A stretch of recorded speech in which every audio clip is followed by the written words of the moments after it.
Ma'asyiral muslimin yang dimuliakan Allah Subhanahu wa taala.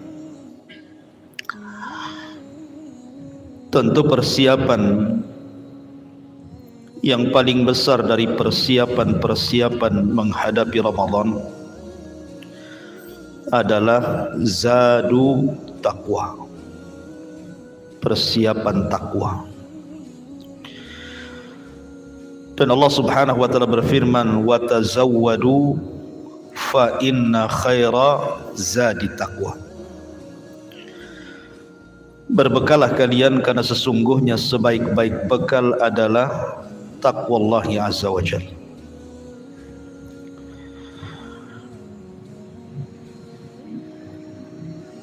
Ada yang banyak dilupakan manusia ketika seseorang melihat hilal bulan Ramadan. Satu doa yang diajarkan Nabi sallallahu alaihi wasallam terkadang kita lupa membacanya. Disebutkan dalam sebuah hadis, Nabi sallallahu alaihi wasallam apabila melihat hilal di akhir bulan Sya'ban, artinya ketika hilal itu terlihat berarti besok Ramadan, maka Nabi sallallahu alaihi wasallam dalam sebuah riwayat beliau mengajarkan satu doa kepada kita, Allahumma ahillahu alaina bil amni wal iman wassalamati wal islam Rabbi wa rabbuka Allah hilalu rushdin wa khairin. Dalam hadis yang dikeluarkan Imam Ahmad dan Tirmidzi, maka Nabi sallallahu alaihi wasallam apabila melihat hilal di bulan Ramadan, maka beliau mengucapkan, ya Allah, jadikanlah ini bulan pembawa keamanan dan keimanan, keselamatan dan keislaman. Rabbku dan Rabbmu adalah Allah, wahai bulan petunjuk dan bulan kebaikan. Ini doa yang dibaca menjelang Ramadan. Antum baca doa ini, Allahumma ahillahu alaina bil amni wal iman wassalamati wal islam Rabbi wa rabbuka Allah hilalu rushdin wa khairin. Itulah doa menjelang Ramadan. Doa ini adalah doa yang luar biasa inti kandungannya, karena kita meminta kepada Allah Subhanahu wa taala di bulan Ramadan itu bil amni wal iman, agar ketika kita beribadah kita diberikan rasa aman. Anda bisa bayangkan kalau Anda hidup di negeri konflik, jangan lagi cerita ibadah, mencari rizki saja sulit. Kemudian juga al-iman, bahwa di bulan Ramadan itu adalah musim al-khair, musimnya kebaikan. Artinya kalau kita ingin menebalkan iman itu memungkinkan di bulan Ramadan, karena Ramadan itu syahrul iman wassalamati wal islam, dan meminta keselamatan dan juga Islam, karena memang bulan Ramadan itu bulan petunjuk dan kebaikan. Dari sini para ulama salaf biasanya mereka sebelum Ramadan mereka mengucapkan doa Allahumma sallimni li Ramadan wa sallim Ramadhana li wa sallimhu minni. Itulah doa ulama salaf menjelang Ramadan.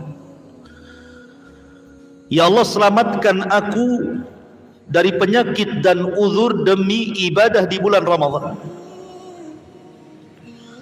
Ya Allah, selamatkan penampakan hilal Ramadan untukku dan selamatkan aku dari maksiat di bulan Ramadan. Ini doa ulama salaf. Allahumma sallimni li Ramadan wa sallim Ramadhana li wa sallimhu minni. Ya Allah, selamatkan aku dari penyakit dan uzur lainnya demi bulan Ramadan. Kenapa demikian? Karena kalau seandainya kita kemudian diberikan takdir sakit di bulan Ramadan, kita tidak bisa menikmati ibadah. Bagaimana caranya orang sakit menikmati ibadah? Ataupun uzur-uzur yang lainnya. Begitu juga di sini, wasallimhu minni, selamatkan aku dari maksiat di bulan Ramadan. Sebab kalau seandainya kemudian kita belum bisa meninggalkan maksiat sampai di bulan Ramadan, berarti kita tidak mendapatkan kebaikan Ramadan. Makanya Nabi SAW ketika suatu ketika naik ke atas mimbar, kemudian mengatakan amin 3 kali. Kemudian sahabat bertanya setelah itu, ala ma amanta ya Rasulullah, doa apa yang kau panjatkan sehingga kau aminkan wahai Rasul? Kami tidak mendengar doamu. Maka Nabi mengatakan, Jibril datang kepadaku meminta diaminkan doanya. Salah satu doanya adalah ragima anfu rajulin adraka Ramadan falam yughfar min dhunubi. Celaka dan binasa orang yang masuk bulan Ramadan, keluar Ramadan satu dosa pun tidak diampuni. Maka aku aminkan doanya. Ma'asyiral muslimin yang dimuliakan Allah Azza wa Jalla, sehingga berdoa keselamatan sebelum masuk Ramadan itu bagian persiapan takwa. Kemudian juga bagian daripada persiapan takwa adalah at-taubah, bertobat kepada Allah Subhanahu wa ta'ala. Karena orang yang masih bergelimang dosa, dia tidak akan merasakan nikmatnya ibadah. Orang yang masih melakukan dosa tidak akan pernah merasakan nikmatnya sebuah ibadah. Karena dosa itu memiliki pengaruh buruk masalahnya. Makanya kenapa para ulama salaf apabila masuk atau menjelang masuk di bulan Ramadan, mereka ada kekhawatiran Ramadan tahun kemarin itu tidak diterima. Makanya kemudian mereka senantiasa berdoa kepada Allah Azza wa Jalla agar Ramadan tahun kemarin itu amalannya diangkat di bulan Sya'ban. Karena bulan ini bulan pengangkatan amal. Karena ada orang-orang yang kemudian dalam 1 tahun dari Ramadan kemarin sampai bulan Sya'ban tahun ini, amalannya tidak diangkat sama sekali. Kan rugi gitu ya, sudah berlelah letih beramal 1 tahun, harusnya amalan itu diangkat dan Allah melihatnya, kemudian tidak diangkat. Oleh karena itulah maka taubat itu penting di bulan Sya'ban. Makanya kenapa ada 2 perkara yang menghalangi amalan kita tidak diangkat ke langit. Yang pertama adalah kesyirikan kepada Allah Azza wa Jalla. Yang kedua syahna. Syahna itu meletakkan dalam hatinya penyakit hasad dan kedengkian kepada orang lain. Jadi kalau orang belum bisa memaafkan atau masih melakukan kejahatan kepada orang lain, maka selamanya amalnya tidak diangkat oleh Allah Azza wa Jalla. Maka ini bulan menenangkan hati, minta maaf. Mungkin ada masalah dengan orang tua, mungkin ada masalah dengan saudara, mungkin ada masalah dengan kerabat, mungkin ada masalah dengan tetangga.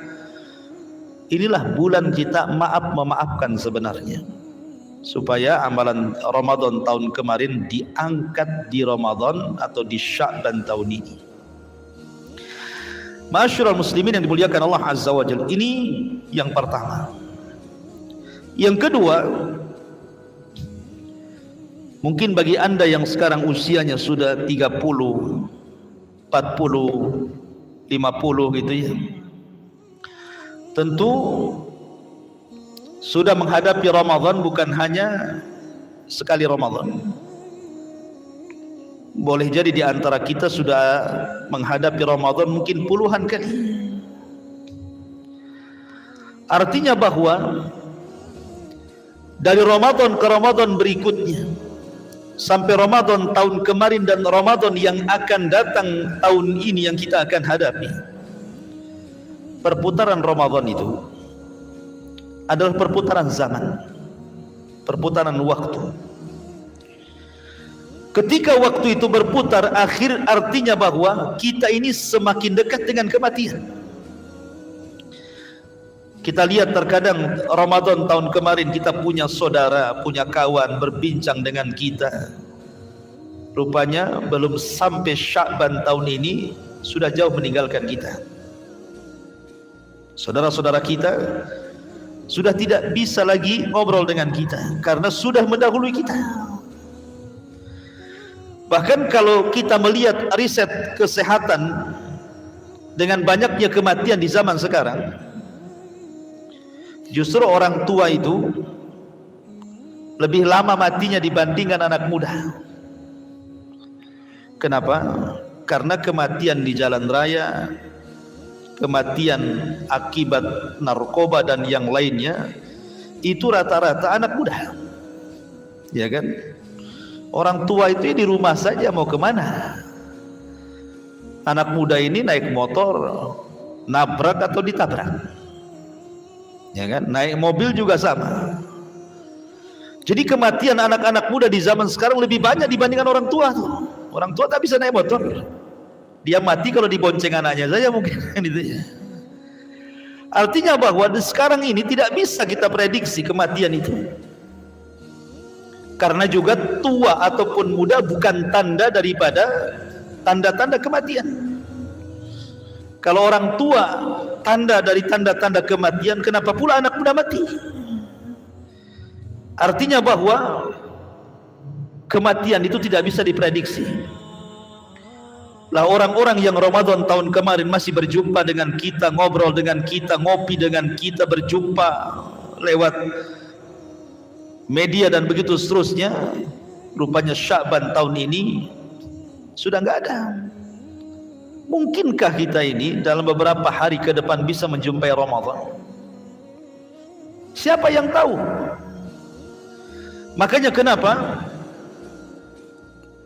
dalam sebuah hadis, walaupun hadis ini fihi nazar, sebagian para ulama memperbincangkan soal sanadnya.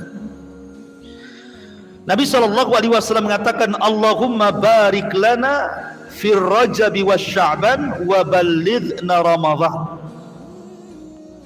Ya Allah, berkahi kami di bulan Rajab dan Sya'ban dan sampaikan kami sampai Ramadan. Ya, mungkin secara hadis ada yang melemahkan riwayat ini, tetapi kalau kita jadikan doa atau sebagai fadilah amal, keutamaan amal, boleh-boleh saja. Karena usia kita kan tidak tahu nih apakah kita sampai Ramadan tahun ini atau tidak, walaupun hanya beberapa minggu ke depan. Kita hanya bisa berharap bahwa Allah Subhanahu wa taala memberikan kepada kita usia sampai masuknya di bulan di mana disitulah musim kebaikan. Maka dengan berjalannya Ramadan, jadikan ini waktu yang berputar. Karena begini ikhwan,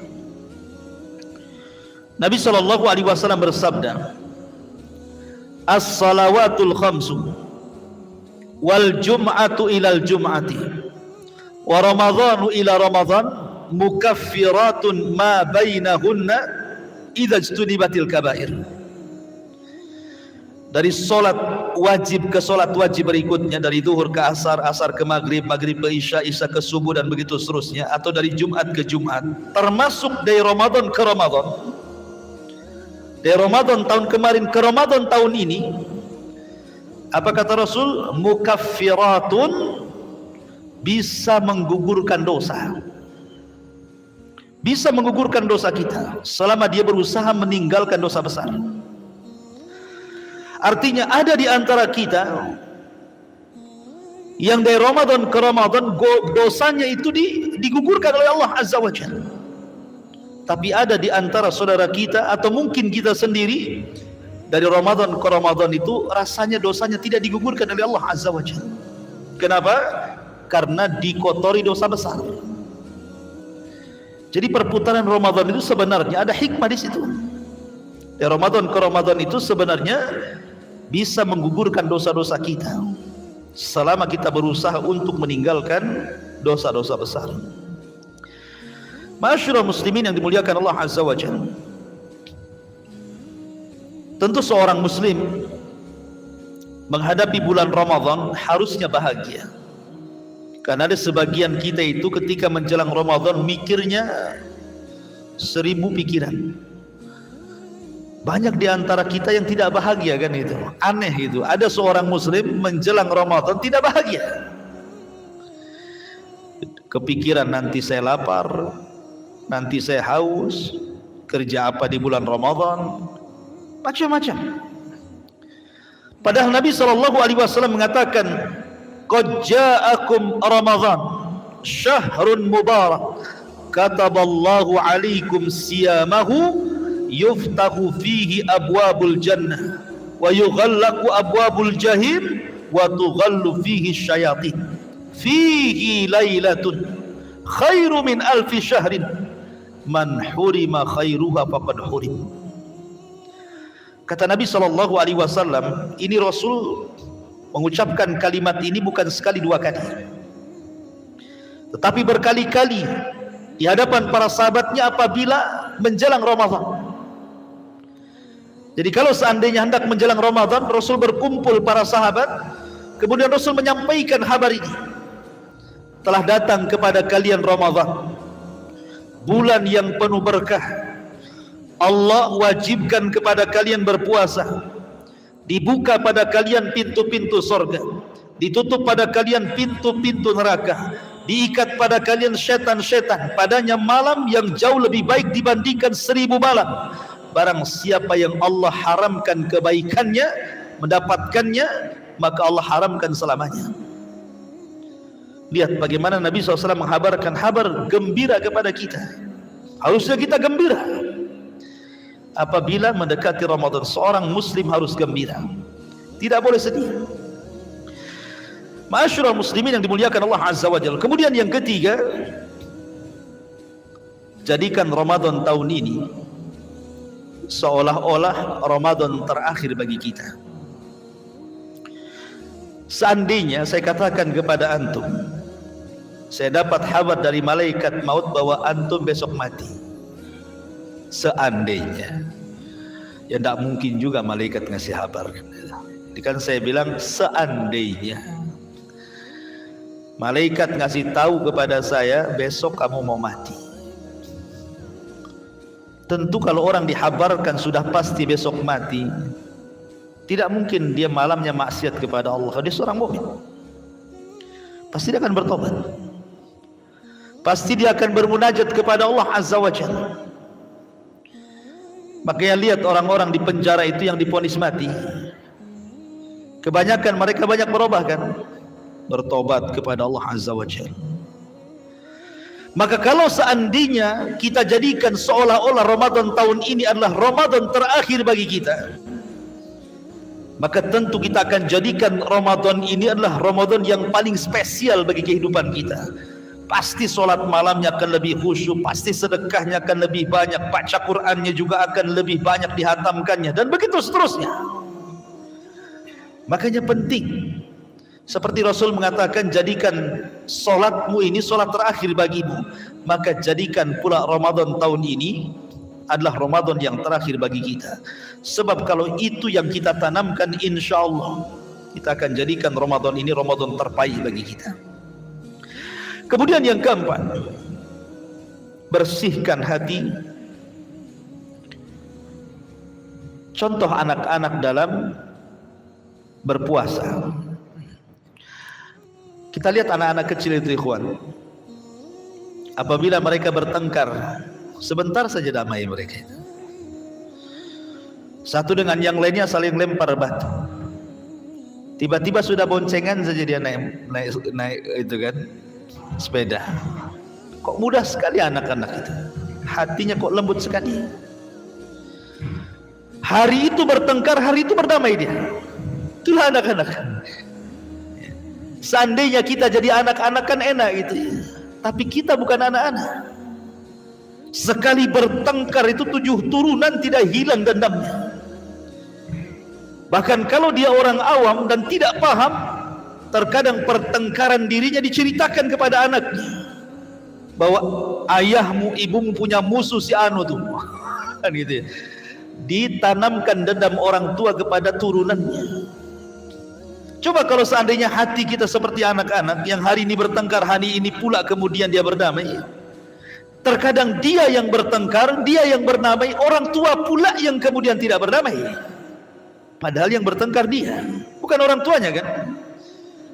Justru anaknya sudah bagus berdamai dengan kawannya, malah kita pula tidak berdamai dengan anak daripada lawan anak kita. Lah ini kan masalah. Seandainya ikhwatul fiddin muliakan Allah subhanahu wa ta'ala, kita seperti anak-anak, hati kita lembut, mudah berdamai, maka masuk bulan Ramadan itu ikhwan, tenang rasanya. Karena begini ya, kenapa penduduk sorga itu mereka diberikan kebahagiaan yang luar biasa? Alasannya karena dalam hati mereka tidak ada kedengkian. Allah katakan wa naza'na ma fi sudurihim min gillin ikhwana. Kami cabut dalam hati penduduk sorga itu perasaan dendam, dengki, marah gitu ya, sesama mereka, sehingga masuk ke dalam sorga itu mereka saling bersaudara.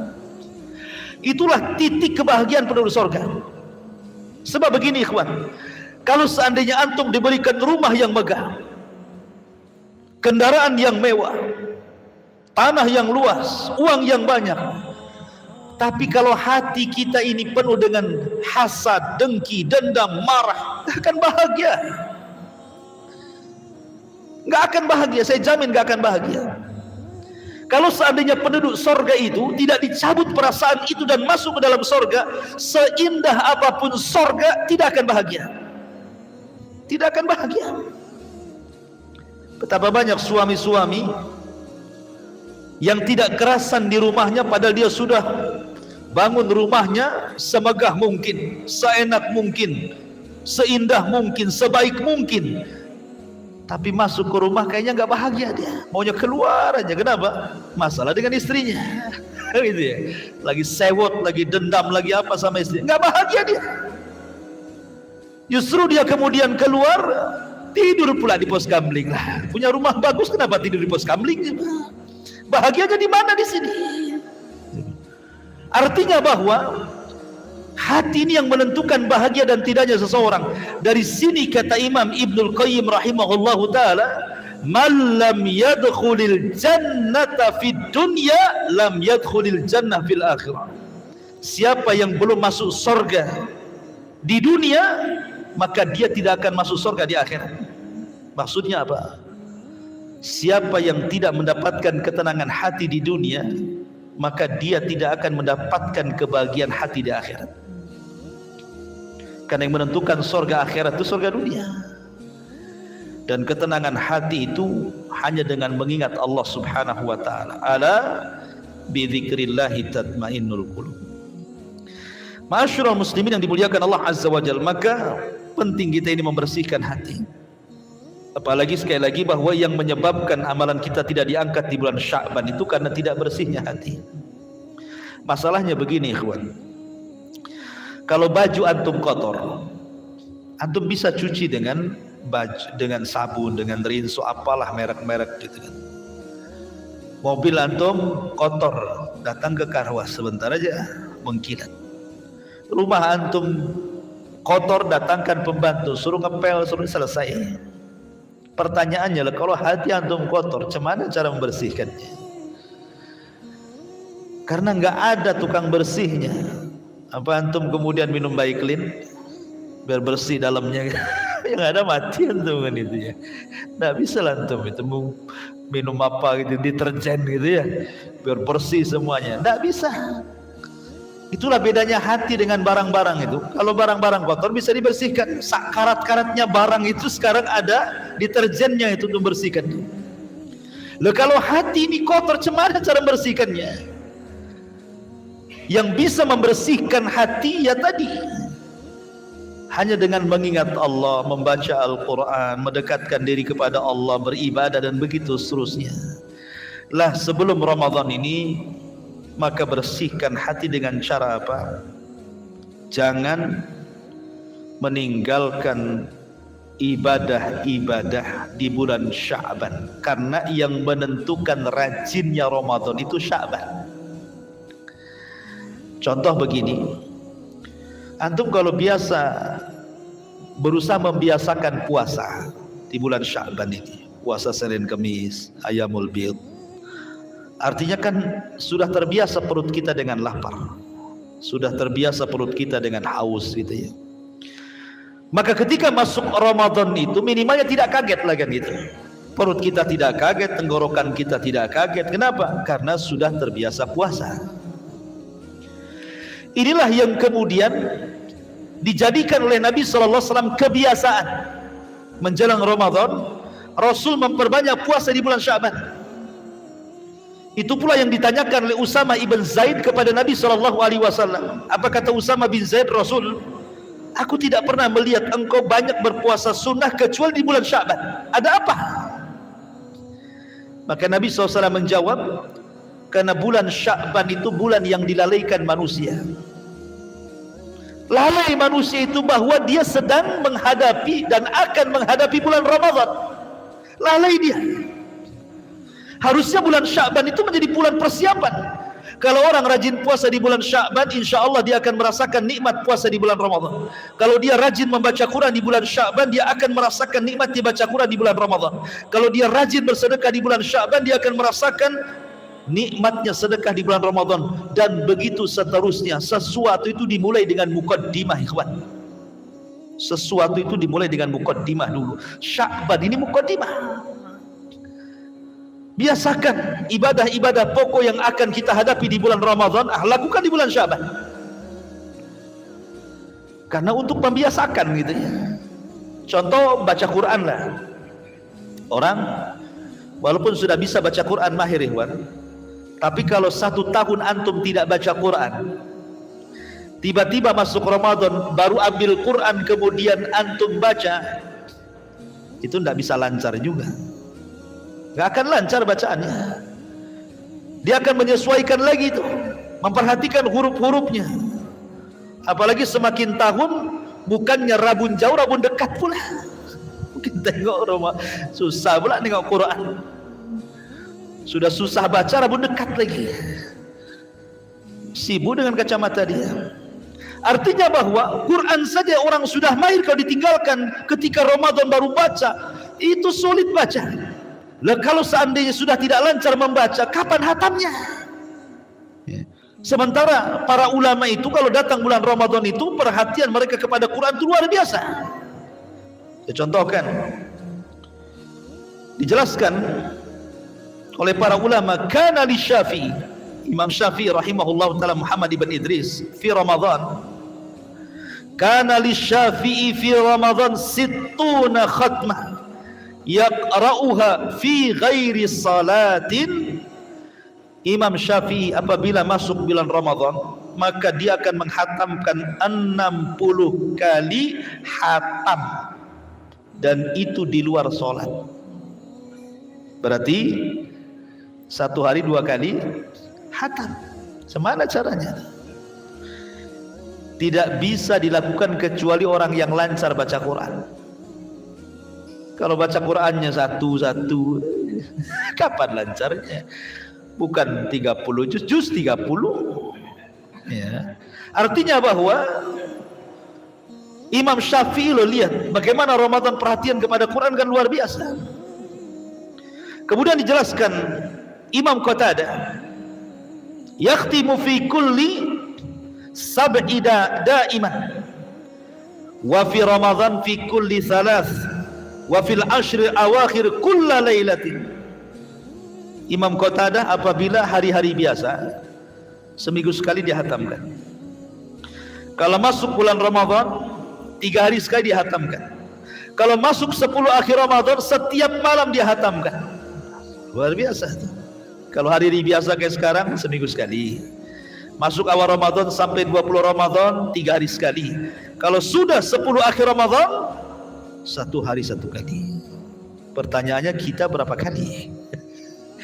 Sudah 3 Ramadan dah hatam-hatam 3 kali Ramadan kayak Bang Thayyiban tuh nih. Ma'asyiral muslimin yang dimuliakan Allah Azza wa Jalla. Kemudian juga Kanal Aswad ibn Yazid yaqra'u fi kulli lailataini fi Ramadan thumma yakhtimuha. Al-Aswad ibn Yazid dia membaca setiap 2 malam di bulan Ramadan dia hatamkan Quran. Kemudian juga Ibrahim An-Nakhai, beliau apabila masuk fil ashril awakhir maka dia akan menghatamkan setiap malam 1 kali. Artinya bahwa salaf itu apabila masuk Ramadan perhatian mereka kepada Quran itu luar biasa gitu.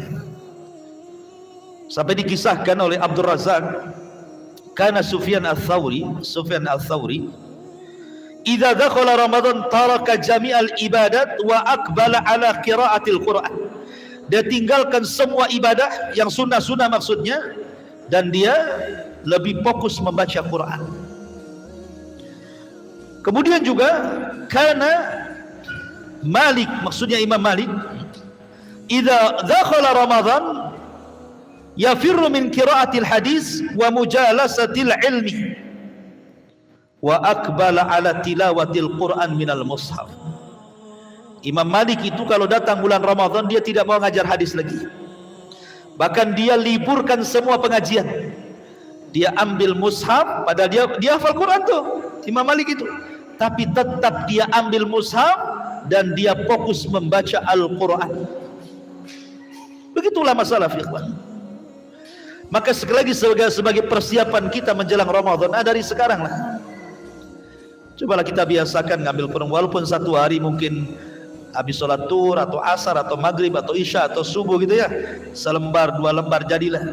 Ketika masuk Ramadan itu lidah ini sudah terbiasa dengan baca Quran, sehingga menghatamkan Quran lebih mudah ketika lidah sudah lancar membaca Quran. Apalagi Rasul mengatakan al-mahiru bil Quran ma'as safaratil kiramil bararah. Orang yang mahir membaca Quran maka dia bersama para malaikat yang terbang ke sana kemari mencari orang-orang yang membaca Quran.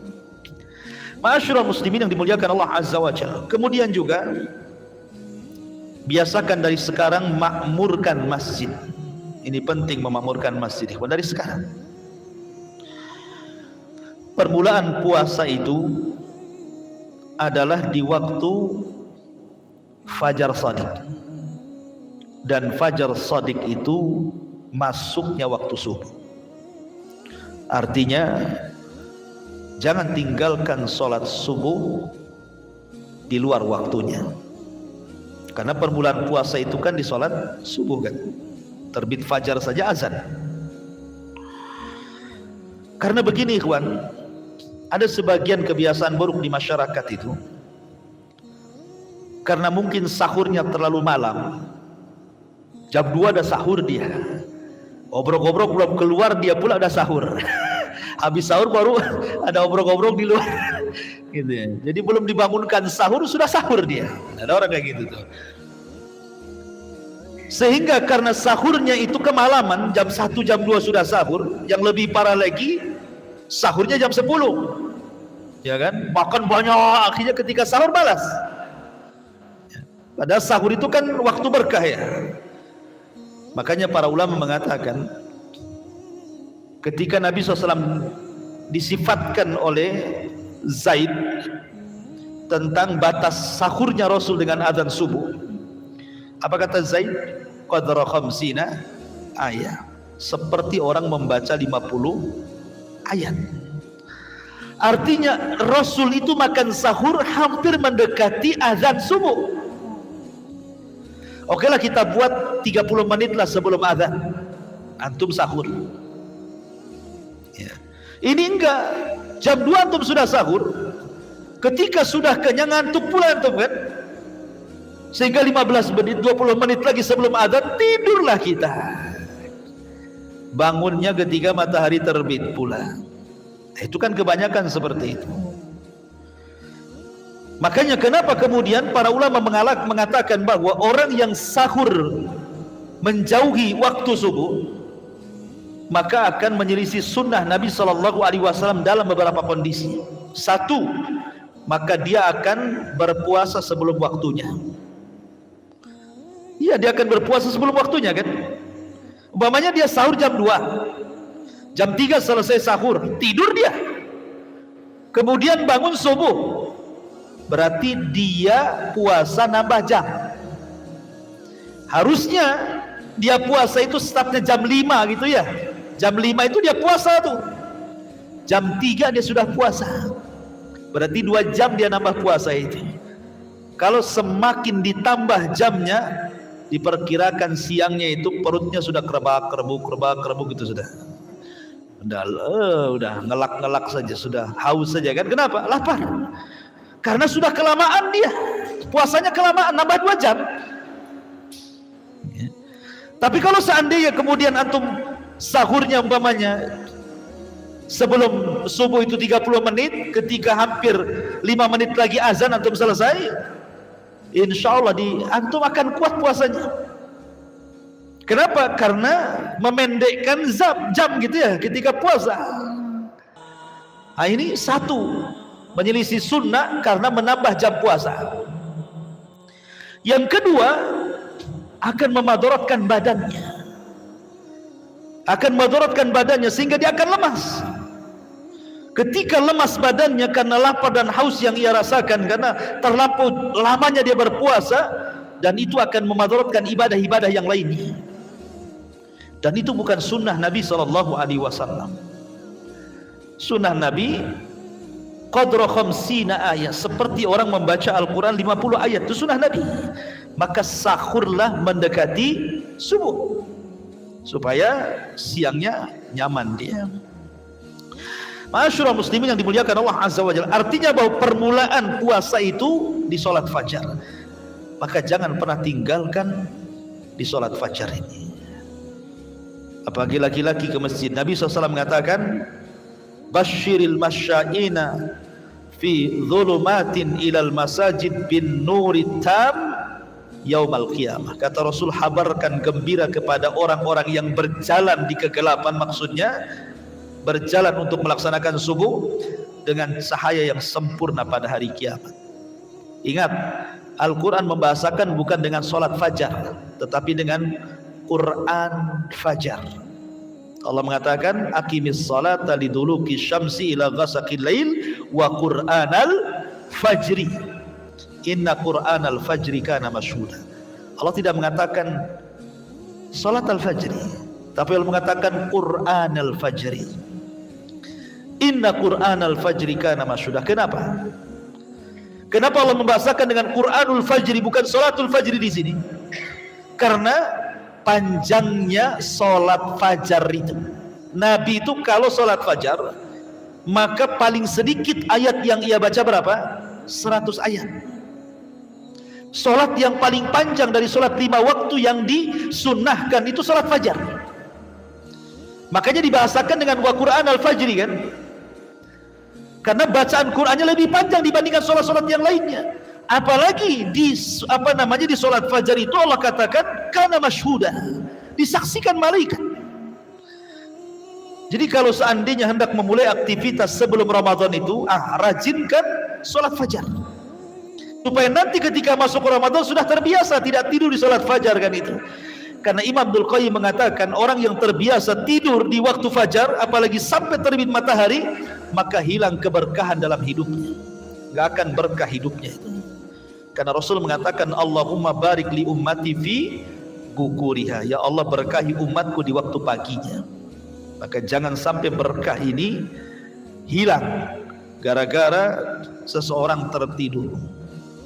Apalagi ikhwan, di sini ada 2 waktu doa yang mustajab. Pertama waktu sahur sepertiga malam akhir, yang kedua selepas salat subuh. Itu 2 waktu mustajab loh itu. Makanya para ulama mengatakan Ramadan itu jangan tinggalkan tiga waktu berdoa. Jangan tinggalkan 3 waktu berdoa. Pertama, menjelang berbuka. Itu waktu mustajab. Kebiasaan para ulama, apabila 10 menit sebelum buka itu, maka mereka akan mengangkat kedua tangan ke langit dan mengatakan, ya Allah, bebaskan aku dari neraka, bebaskan keluargaku dari neraka, bebaskan anak-anakku dari neraka, bebaskan orang tuaku dari neraka. Itulah kebiasaan para ulama. Kenapa? Karena Rasul yang mengatakan, lillahi utaqa'u minan nar. Setiap bulan Ramadan itu Allah memerdekakan hamba-hamba Allah dari api neraka. Setiap hari Allah merdekakan hamba-hamba Allah yang berpuasa itu di bulan Ramadan setiap hari. Dan itu waktunya kapan? Menjelang berbuka. Jadi Allah memerdekakan hamba-hambanya dari neraka itu waktunya menjelang berbuka. Disitulah kita berdoa kepada Allah, ya Allah, bebaskan aku, istriku, suamiku, anakku, orang tuaku, orang-orang yang kucintai dari neraka. Begitu doanya. Karena itu waktu kita dibebaskan dari api neraka. Sekarang tidak. Bukan itu yang kita doa. Kenapa? Karena kita sibuk ada di pasar kaget masalahnya. Ngabuburit. Kalau Ramadan di Batam nih pasar di mana-mana ya. Di sana ada, apalagi dari Nagoya sini, masya Allah gitu ya. Jadi maghrib di jalan, ya, nggak sempet doa. Kan? Ya Allah. Ini apanya ini? Ini giliran ya. Oke, apalah, dengerin aja. Masyaallah muslimin yang dimuliakan Allah Azza wa Jalla. Intinya bahwa jangan sampai meninggalkan doa sebelum berbuka. Minimalnya 5 menit lah sebelum berbuka, kan saya kira nggak sulit kan gitu ya. 5 menit sebelum berbuka kita menengadahkan tangan meminta supaya kita dimerdekakan dari api neraka, itu nggak sulit itu. Cuman masalahnya karena ada sebagian orang-orang awam itu mereka tidak paham tentang kewajiban sholat. Mereka lebih mementingkan puasa. Kan ada orang yang tidak sholat tapi puasa kan. Sehingga menjelang berbuka itu memang telinganya dipekak-pekakan ke azan memang. Gitu kan. Kapan azan gitu. Bagus sih di situnya, tapi bukan untuk sholat. Untuk buka kan begitu ya. Sehingga kadang-kadang buka radio Hang kok nggak azan-azan, buka pula radio di Jakarta. Di sana nggak cepet azannya kan itu ya. Lah ini kan repot. Atau ambil remote TV ya kan, mana channelnya yang paling cepet azannya. Ini repot lagi kan itu. Nah ini kan masalah yang seperti ini. Harusnya di situ tempat berdoa. Ya, dan juga gimana orang ya, kok sholat nggak dilakukan tapi puasa pula dirajinkan. Berarti kan tidak paham bahwa sholat itu yang menentukan baik buruknya puasa kan itu. Dia nggak paham ya, aneh gitu ya. Orang lebih mendahulukan puasa tapi sholat ditinggalkan. Bahkan yang lebih aneh lagi gini nih, sudah tidak sholat wajib tapi dia puasa. Alasannya, Ustadz, saya ini seumur umur gak pernah sholat, masa gak puasa ya? Jangan gitulah, jangan banyak kali dosa saya itu katanya. Gitu ya. Ada orang yang gitu kan itu. Ada lagi yang lebih nyunah lagi. Lebih nyunah itu maksudnya gini, kalau sudah menjelang berbuka nih, dia tanya korma. Tanya korma kan, korma mana ini, korma mana kan gitu. Untuk apa? Ini kan sunnah Nabi loh itu. Masih ingat dia sama sunnah Nabi itu, masih dia ingat kan, masih beli korma. Lah sunnah Nabi diingat, kewajiban Allah nggak diingat itu. Kan bahaya orang kayak gini nih. Nah, jadi ini yang pertama. Yang kedua, sepertiga malam akhir. Sepertiga malam akhir itu ikhwan, semua kaum muslimin yang berpuasa pasti bangun. Kalau sekarang kita ingin mendapatkan keutamaan sepertiga malam akhir itu sulit. Maksudnya untuk bangun itu sulit. Sulit sekali kan. Antum kalau bangun sepertiga malam itu Masya Allah sulit sekali. Kecuali antum bangun karena sakit perut atau karena ingin kencing gitu ya. Itu pun lewat saja. Habis itu ya balik lagi ke ranjang gitu ya. Tetapi kalau bulan Ramadan untuk bangun di sepertiga malam akhir itu sangat mudah. Kenapa? Walaupun tidak bangun pasti itu dibangunkan. Tidak dibangunkan istri, ya dibangunkan obrok-obrok di luar itu. Nggak dibangunkan obrok-obrok, masjid sudah teriak-teriak sahur-sahur.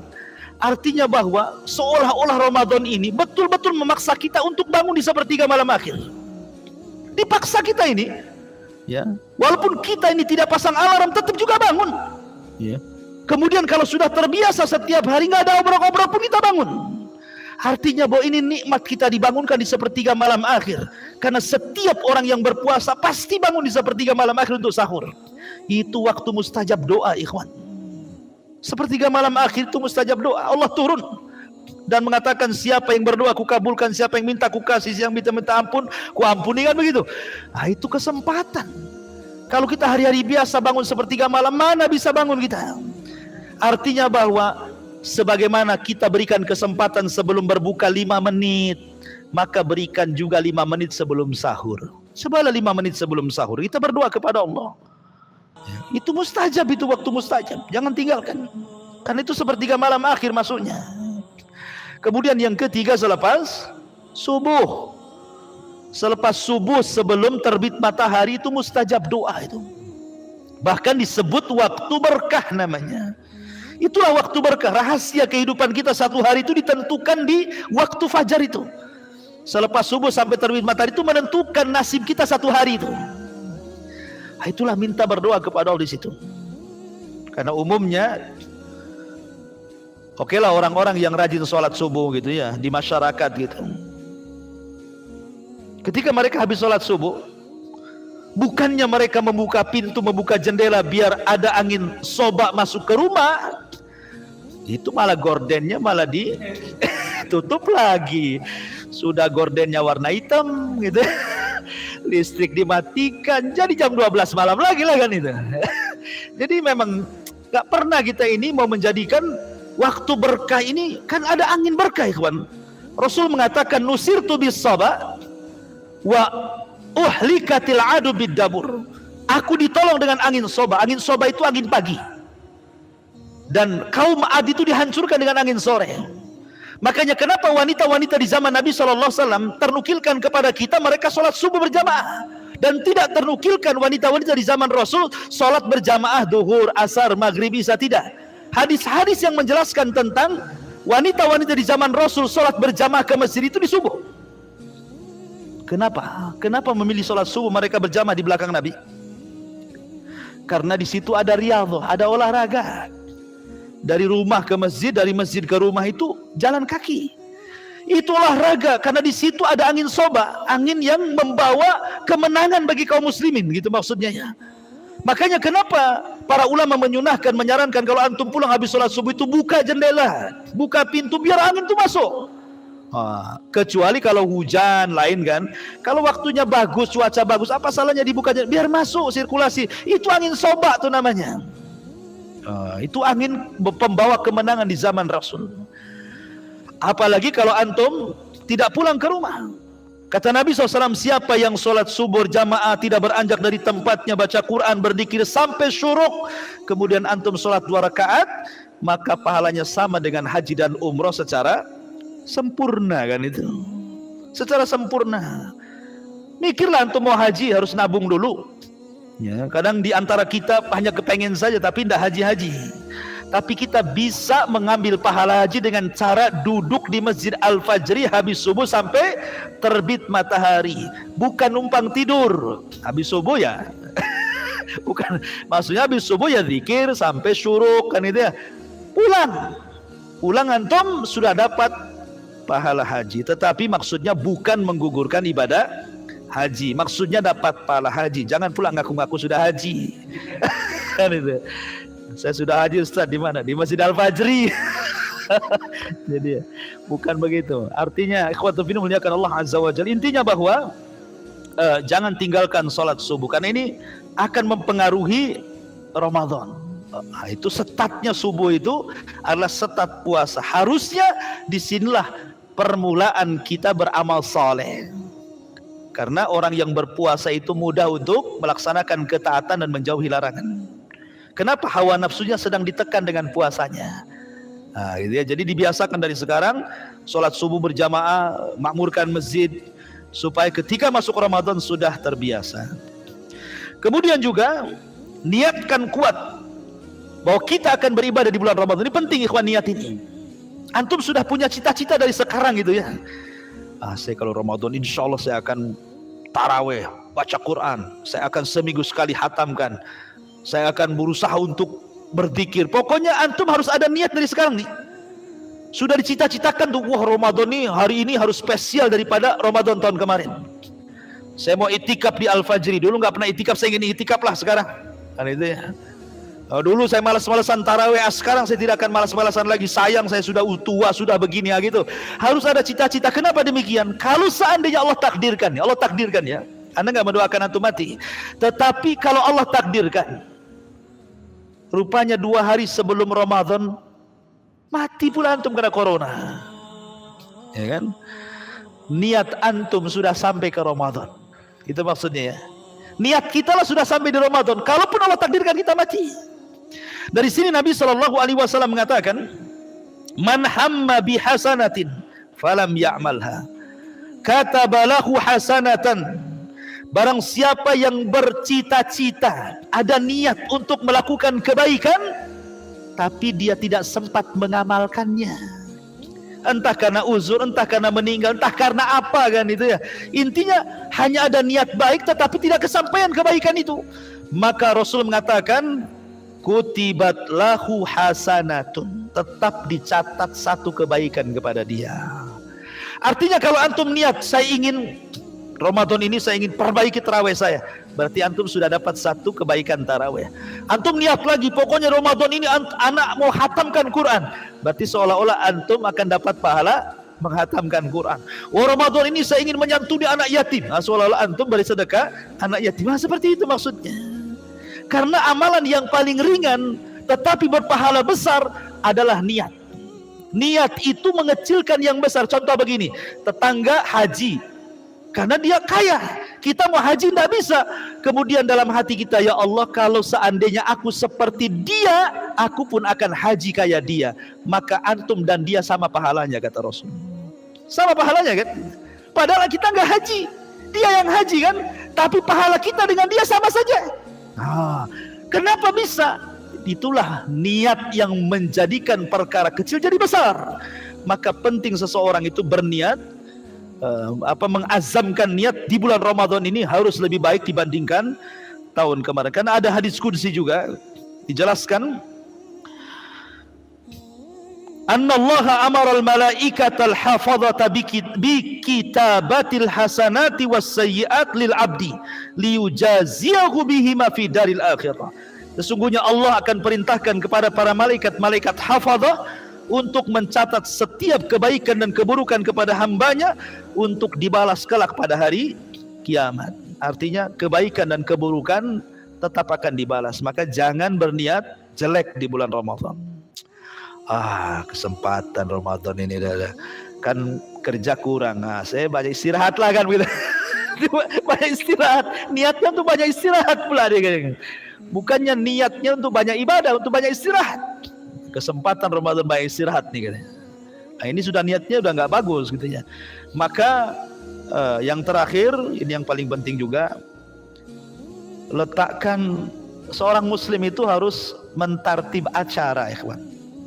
Antum lihat kalau ada sebuah acara, kan nanti ini kan ada acara di sini kan, itu kan ada protokolernya kan ya, mulai disambutan, siapa yang layak jadi sambutan kan itu ya, RT, RW, lurah, camat, itu gimana coba menyusun acara itu, sehingga ketika acara itu tersusun dengan rapi, hasilnya juga bagus. Ya. Hasilnya itu bukan seremonial saja, memang betul-betul ada hasilnya, nampak wah. Sebuah acara itu kalau tertib ikhwan, itu jadi wah walaupun acara sederhana. Contoh rapat kecil-kecilan, kalau ada moderatornya, ada sambutannya dulu, kan kayaknya resmi, padahal cuma 3 orang aja. artinya kan acara sederhana itu kayaknya resmi jadinya kan. Lah cobalah kita di bulan Ramadan, kenapa dalam dunia kita bisa membuat acara dengan tartib gitu ya. Ini kursi wali kota, ini kursi ini. Setelah akhir antum pula paling belakang. Intinya bahwa di sini kenapa Ramadan kita tidak bisa membuat aturan seperti itu? Ya, ditartibkanlah umpamanya. Pokoknya dalam 1 minggu kalau baca Quran saya harus sekian lembar. Gitu. Jadi dari sekarang itu kita sudah punya jadwal tuh. Nanti dari jam sekian ke jam sekian saya akan begini, dari jam sekian ke jam sekian saya akan begitu, dari jam sekian akan begini dan begitu. Jadi cobalah tartib dari sekarang gitu ya. Itu yang wasiatkan kepada kita oleh para ulama tentang wasiat-wasiat menjelang Ramadan. Banyak hukum-hukum di bulan Ramadan, insyaallah kita akan lanjutkan di minggu depan ya, tentang fikih Ramadan. Itu sebagai bekal kita, karena bagaimanapun ilmu itu penting seseorang itu sebelum beramal dan berkata-kata. Subhanakallahumma bihamdika asyhadu an la ilaha illa anta astaghfiruka wa atubu ilaik. Allahu ta'ala. Assalamualaikum warahmatullahi wabarakatuh.